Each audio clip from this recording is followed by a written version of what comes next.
যে সৌদি আরবে দাম্মাম থাকছি, কিন্তু সাগর পার যায়নি। এই যে সাগর পার অনেক দূর, অবশ্য দেখা যায় না।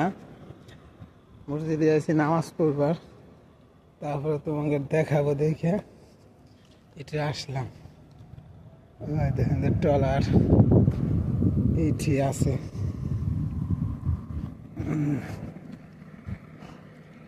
সৌদি আরবের সাগর পার দিয়ে নামাজের পরে যদি সময় থাকে তাহলে যাব।